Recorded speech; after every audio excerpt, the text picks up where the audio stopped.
नमस्कार दोस्तों, आप देख रहे हैं आरबी जी टेक यूट्यूब चैनल और मैं हूं आपका अपना दोस्त आरबी सिंह। हमेशा की तरह आज फिर से हम हाजिर हैं एक नए वीडियो के साथ। तो दोस्तों, इस वीडियो में हम जानकारी लेंगे premium mag B3 250 gear box के बारे में, इस गियर बॉक्स के बेरिंग और ऑयल सील डिटेल के बारे में, साथ ही जानकारी लेंगे इसकी नेम प्लेट डिटेल के बारे में। गियर बॉक्स को डिसमेंटल करेंगे और जानकारी लेंगे इसके टेक्निकल स्पेसिफिकेशन के बारे में भी। तो पूरा वीडियो देखने के लिए वीडियो में अंत तक हमारे साथ बने रहें।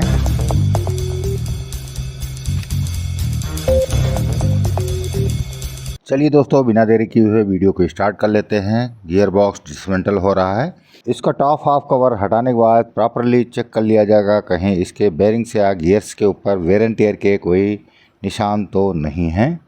उसके बाद इसकी साइड प्लेटें टाइट कर दी जाएंगी और एक बार इसका एक्सेल और बैकलेस चेक कर लिया जाएगा। उसके बाद पूरे इंटरनल बाहर निकाल लिए जाएंगे।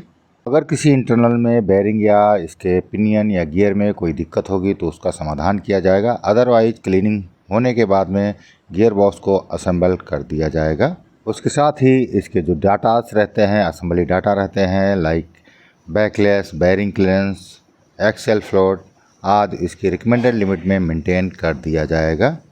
दोस्तों, जब तक इसके इंटरनल्स की क्लीनिंग हो रही है तब तक चलते हैं इसकी नेम प्लेट पे एक नज़र डाल लेते हैं। दोस्तों, जो सामने आप देख रहे हैं यही है इस गियर बॉक्स की नेम प्लेट, जिसमें सबसे पहले लिखा हुआ है टाइप यानी यही इसका मॉडल होता है और इसका मॉडल है B3 250। इसमें B जो इंडिकेट करता है वो करता है बेबल हेलिकल गियर को। इस गियर बॉक्स में जो गियर्स यूज़ किए गए हैं वो बेबल और हेलिकल गियर यूज़ किए गए हैं। इसका फर्स्ट स्टेज जो है वो बेबल पेयर है। इसके अलावा जो बाकी दो स्टेज हैं वो हेलिकल स्टेज हैं, यानी हेलिकल गियर्स यूज किए गए हैं। इसके मॉडल में आगे बढ़ते हैं तो 3 लिखा हुआ है। 3 का मतलब है 3 स्टेज में इसमें पावर ट्रांसमिट हो रही है, यानी पहला स्टेज जो है बेबल है और बाकी आगे के 2 स्टेज जो हैं वो हेलिकल स्टेज हैं। इस गियर बॉक्स में 3 स्टेज में पावर ट्रांसमिट हो रही है। 250 इसका साइज है, यानी centre distance between output shaft and nearest shaft 250 mm है। और इसका जो रेशियो है, इस गियर बॉक्स का रेशियो है 31.4:1, यानी जब इसका इनपुट पिनियन 31.4 राउंड लगाएगा तब जा कर के इसका आउटपुट शाफ्ट 1 राउंड घूमेगा। और उसके आगे इसकी हैंडलिंग लिखी हुई है। हैंडलिंग है P1 का मतलब हमारा आउटपुट शाफ्ट जो निकलेगा वो लेफ्ट हैंड में निकलेगा। वैसे इस गियर बॉक्स का राइट हैंड में निकल रहा है, इसका मतलब इसकी पहले हैंडलिंग चेंज की गई है।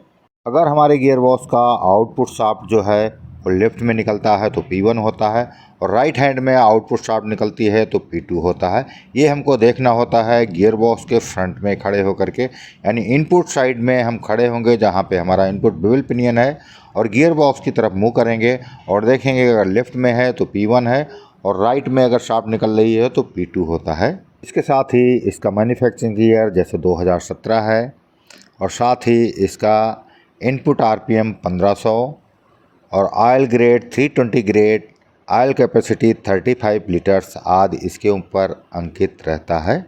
इसकी जो बेबल पिनियन यानी इनपुट पिनियन हाउसिंग रहती है उसको डिसमेंटल करने के लिए हम इसके ऊपर की ऑयल सील वाली प्लेट को खोल लेते हैं। उसके बाद अंदर लगा हुआ लॉक नट को खोल देते हैं और लॉक नट खोलने के बाद इसको प्रेस मशीन पे प्रेस करके हम निकाल सकते हैं। अगर प्रेस मशीन उपलब्ध नहीं है तो सावधानी पूर्वक इसकी शाफ्ट के ऊपर हम प्रेस करेंगे और ये हमारा पिनियन जो है बेरिंग के साथ पीछे को निकल जाएगा। इसके इनपुट पिनियन पे 2 बेरिंग्स लगते हैं, दोनों ही टेपर रोलर बेरिंग होते हैं, यानी इनपुट बेबल पिनियन शाफ्ट के ऊपर में जो बेरिंग लगते हैं वो लगते हैं 32-310 1 नंबर, 32-312 1 नंबर, यानी दोनों बेरिंगों का नंबर अलग अलग होता है और दोनों ही बेरिंग एक दूसरे के अपोजिट डायरेक्शन में फिट किए जाते हैं। इसका जो एक्सेल फ्लोट रहता है, यानी जो इनपुट शाफ्ट का एक्सेल फ्लोट रहता है वो रहता है 0.05 से 0.10 mm के मध्य में, यानी 2 थाव से 4 थाव के बीच में इसका एक्सेल फ्लोट मेंटेन करना होता है, जो लॉक नट को टाइट या लूज करके हम मेंटेन कर सकते हैं। और इसकी सेकेंड रिडक्शन पिनियन शाफ्ट पे जो बेरिंग लगता है वो लगता है 32-312, जिनकी क्वांटिटी 2 रहती है। ये भी टेपर रोलर बेरिंग है। और इसके फाइनल रिडक्शन पिनियन शाफ्ट पे जो बेरिंग लगती है वो लगती है 32-314, इसकी भी क्वांटिटी 2 रहती है जो कि टेपर रोलर बेरिंग है। और इस शाफ्ट का भी एक्सेल फ्लोट 0.05 से 0.1 मेंटेन करना होता है। और इसके आउटपुट शाफ्ट पे जो बेरिंग लगती है वो लगती है 22224 CCW33 C3, यानी ये बेरिंग एक स्पेरिकल रोलर बेरिंग है। इनकी भी क्वांटिटी 2 रहती हैं जो कि C3 क्लियरेंस की होनी चाहिए। और आउटपुट शाफ्ट का जो एक्सेल फ्लोट रहता है वो 0.2 से लेकर के 1 mm के मध्य में होना चाहिए। और इसका जो बेरिंग क्लियरेंस होना चाहिए वो होना चाहिए 0.05 से 0.10 mm के मध्य में। और इसकी बेबल पेयर का जो बैकलेस रहता है वो रहता है 0.13 से 0.18 mm के मध्य में। जैसा कि बेबल गियर बॉक्स में हम इसका बैकलेस को इंक्रीज या डिक्रीज कर सकते हैं, जो कि इसमें लगी हुई सिम को रिमूव करके या ऐड करके किया जा सकता है।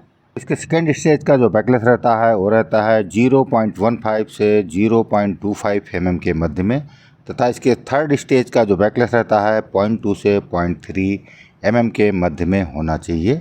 और इस गियर बॉक्स के जो इनपुट शाफ्ट पे एलसी लगती है वो लगती है 48 × 62 × 8 mm, जिसकी क्वांटिटी 2 रहती है। तथा आउटपुट शाफ्ट पे जो एलसी लगती है वो लगती है 120 × 150 × 12 mm, इसकी क्वांटिटी 1 रहती है। दोस्तों, इसका जो फर्स्ट स्टेज बेबल स्टेज रहता है उसके बेबल पिनियन और उसके बेबल व्हील पे एक मार्किंग दी रहती है एक्स की। इसके व्हील में लगे हुए एक्स मार्क के मध्य में मैच कराना होता है, अदरवाइज गियर बॉक्स की रनिंग कंडीशन में गियर नॉइज आने की संभावना रहती है।